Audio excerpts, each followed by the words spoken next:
Bismillahirrahmanirrahim. Assalamualaikum warahmatullahi wabarakatuh. Perkenalkan, kami dari kelompok 1 Sosial Informatika yang pada kesempatan kali ini akan mempresentasikan dari PPT yang sudah kita buat. Temanya tentang Strategic Technology Trends. Sebelumnya perkenalkan saya untuk memperkenalkan squad dari kami, yaitu ada saya sendiri Abdul Azam, selanjutnya ada saya bisa dipari, saya Manajib Redi, saya dari Bali. Oke, mungkin kita langsung saja lanjut ke pembahasan utama, yang yaitu tentang digital immune system yang akan disampaikan oleh Abizar dan rekannya. Kepada mereka berdua dipersilakan. Jadi di materi ini tuh saya akan menjelaskan beberapa hal mengenai konsep dasar dan lain sebagainya. Yang pertama itu ada konsep dasar. Nah, si digital immune system ini mirip dengan sistem kekebalan tubuh manusia, si cara kerjanya itu. Kemudian ada lapisan pertahanan. Nah, sama juga seperti sebelumnya. Jadi di lapisan pertahanan di DIM itu ada yang namanya firewall. Nah, di manusia juga ada tuh yang seperti itu. Kemudian juga ada peran antivirus. Nah, si antivirus itu merupakan perangkat lunak yang digunakan untuk memproteksi dari serangan-serangan yang aneh-aneh itulah. Kemudian ada pentingnya kesadaran, yaitu si pentingnya kesadaran itu adalah di era digital yang semakin terhubung ini, pemahaman dan penguatan sistem kekebalan digital ini menjadi kunci untuk melindungi data dari ancaman cyber. Kemudian ada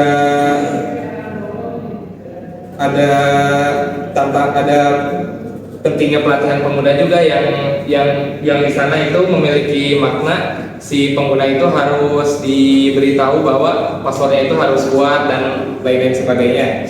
Kemudian langsung saja ke pentingnya digital immune system. Ada 3. Yang pertama itu adalah perlindungan terhadap ancaman cyber. Yang kedua ada pencegahan kerugian finansial dan yang terakhir ada keamanan data sensitif. Selanjutnya akan dibacakan oleh rekan saya itu komponen dari digital immune system. Ya, jadi komponen dari digital immune system itu yang pertama itu ada firewall yang berperan sebagai baris pertahanan awal dalam sistem yang tahan terhadap serangan digital, menyaring dan memblokir akses yang tidak sah untuk melindungi dari ancaman cyber. Yang kedua itu ada IDS, Intrusion Detection System. Jadi itu tuh bertindak sebagai penjaga waspada dan memantau atau menganalisis lalu lintas jaringan untuk aktivitas yang mencurigakan.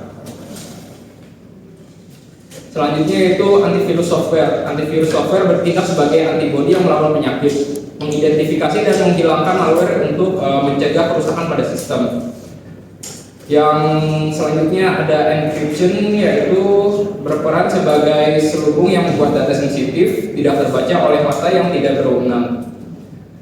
Yang terakhir ada two-factor authentication atau 2FA, berfungsi sebagai checkpoint kedua untuk verifikasi identitas, meningkatkan keamanan dengan meminta pengguna untuk memberikan tambahan selain kata sandi. Selanjutnya apply observability yang akan dibacakan oleh Ade. Oke, materi apply observability itu akan dijelaskan oleh saya.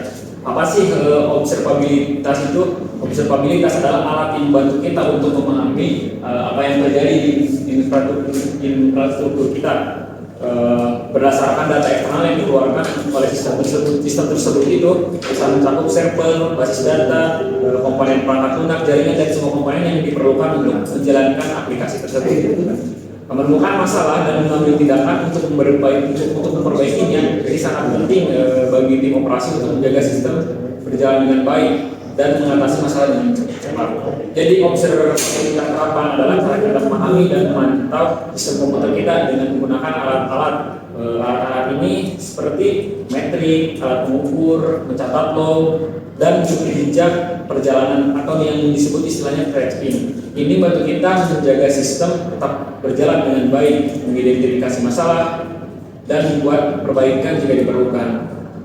Observabilitas terapan ini membantu organisasi memahami, memantau, dan memulai sistem perangkat lunak mereka secara efektif. Ini memungkinkan untuk mendiagnosis masalah, mengoptimalkan kinerja, dan merespon masalah dengan cepat. Tujuan utamanya adalah meningkatkan kinerja, kendala, dan keamanan sistem perangkat lunak. Ini juga membantu dalam meningkatkan pengalaman penggunaan akhir. Selanjutnya, pilar-pilar observabilitas. Yang pertama itu log. Log adalah catatan atau rekaman peristiwa yang terjadi dalam sistem. Ada berbagai jenis log umum yang sering digunakan. Yang pertama itu log kesalahan, merekam pesan kesalahan yang terjadi dalam aplikasi atau sistem. Ini bantu kita dalam mendeteksi dan dalam mendiagnosis masalah. Yang selanjutnya itu log aplikasi. Log aplikasi itu merekam informasi tentang aktivitas aplikasi seperti tindakan pengguna, transaksi atau perubahan status. Yang terakhir itu ada log keamanan. Log keamanan itu merekam aktivitas keamanan seperti percobaan akses jika ilegal atau pelanggaran kebijakan keamanan. Lalu analis log untuk pemecahan masalah. Log digunakan untuk mencari pesan, kesalahan, dan peristiwa yang terjadi dalam sistem. Dengan mendiagnosis log, tim operasi dapat mengidentifikasi jejak masalah, mengidentifikasi penyebabnya, dan mengambil tindakan perbaikan yang sesuai. Selanjutnya, pilar observabilitas itu jejak tracking. Manfaat jejak tracking membantu dalam melacak perjalanan permintaan melalui berbagai komponen sistem yang terdistribusi. Ketika aplikasi terdiri dari banyak layanan yang saling terkait, jejak transisi memungkinkan untuk melihat bagaimana permintaan bergerak dari suatu layanan ke layanan lainnya. Ini membantu dalam mengidentifikasi bottlenecks atau masalah dalam alur energi aplikasi. Implementasi jejak dalam sistem distribusi.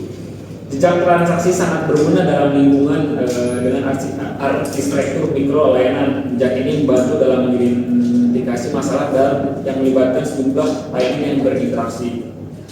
Jadi pilar-pilar observabilitas ini adalah instrumen yang penting yang bantu organisasi untuk memahami, memantau, dan mengelola sistem mereka dengan lebih efektif. Dengan menggabungkan metrik load dan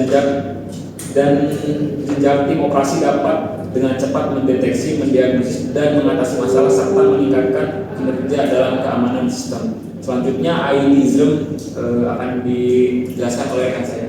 Oke, untuk ITISM akan disampaikan oleh saya. ITISM ini sebenarnya singkatannya AI, Artificial Intelligence, dan ITISM itu Trust, Risk, and System Management gitu kan.